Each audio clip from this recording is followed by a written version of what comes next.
राज्यसभा में उत्तर प्रदेश की 10 सीटों के लिए हुए चुनाव में मंगलवार को सपा के 7 और सुहा सपा के 1 विधायक की क्रॉस वोटिंग के बीच बीजेपी ने 8 और सपा ने 2 सीटें जीत ली।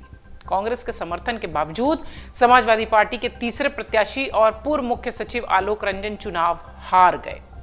बीजेपी के आरपीएन सिंह, अमरपाल मौर्य, तेजवीर सिंह, नवीन जैन, साधना सिंह, डॉक्टर सुधांशु त्रिवेदी, डॉक्टर संगीता बलवंत सिंह ने जीत दर्ज की। वहीं सपा की जया, अमिताभ बच्चन और रामजी लाल सुमन राज्यसभा पहुंच गए।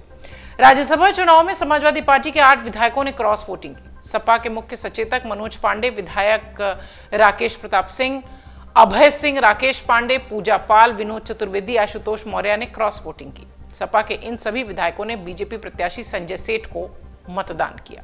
ये चुनाव सिर्फ बीजेपी की जीत और समाजवादी पार्टी की हार तक सीमित नहीं रहे। लोकसभा के समीकरणों पर भी इस चुनाव के परिणाम बड़ा असर डालेंगे। राज्यसभा चुनाव में एक और लोकसभा चुनाव से पहले समाजवादी पार्टी और कांग्रेस के हाथ मिलाने से यूपी में आईएनडीआईए गठबंधन की सियासी हवा बदलने की उम्मीद कमजोर हो गई। वहीं दूसरी तरफ सपा के पीडीए फॉर्मूले की कमजोरी भी उजागर हो गई। यूपी में राज्यसभा की 10 सीटों के चुनाव नतीजे कई मायने में अहम है। पहला तो ये कि लोकसभा चुनाव से पहले हुए इस चुनाव को जीतने से बीजेपी का बड़ा मनोवैज्ञानिक जो एक मन होता है वो बढ़ा है। उसके अलावा कार्यकर्ताओं में उत्साह बढ़ा है। संगठन और सरकार में समन्वय का बड़ा संदेश बढ़ा है, संदेश गया भी है।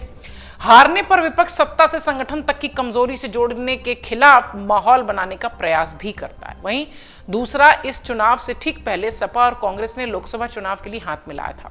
दोनों दलों ने एनडीए से तेजी दिखाते हुए सीटों का बंटवारा किया। एकजुटता दिखाते हुए तत्काल ही सपा मुखिया अखिलेश यादव कांग्रेस नेता राहुल गांधी की न्याय यात्रा में शामिल हुए।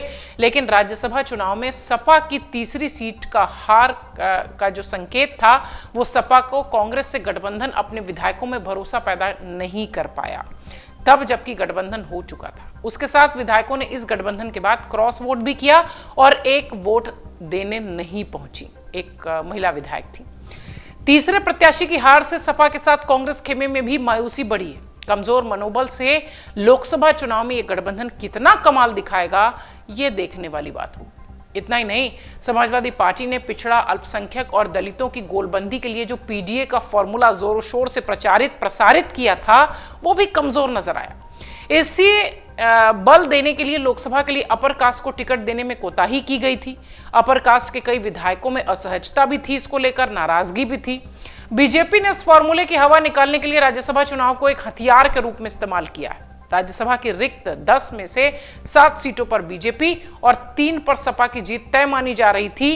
पहले दोनों ओर से इतने ही प्रत्याशियों को मैदान में उतारा गया था, लेकिन हुआ नहीं ऐसा। मतदान की संभावना थी कि इसी तरीके का कुछ परिणाम भी होगा, लेकिन सपा ने अपने पीडीए फॉर्मूले को नजरअंदाज करते हुए 3 प्रत्याशियों में से 1 दलित और 2 कायस्थ को उतार दिया और पिछड़े और मुस्लिम समाज को नजरअंदाज किया। इसका ही सपा में विरोध शुरू हुआ था। नतीजा यह हुआ कि पीडीए की वकालत करने वाले पूर्व मंत्री स्वामी प्रसाद मौर्य ने सपा की सदस्यता और एमएलसी के पद से इस्तीफा दे दिया। सपा की विधायक पल्लवी पटेल खुलकर सामने आ गई, नाराज हुई।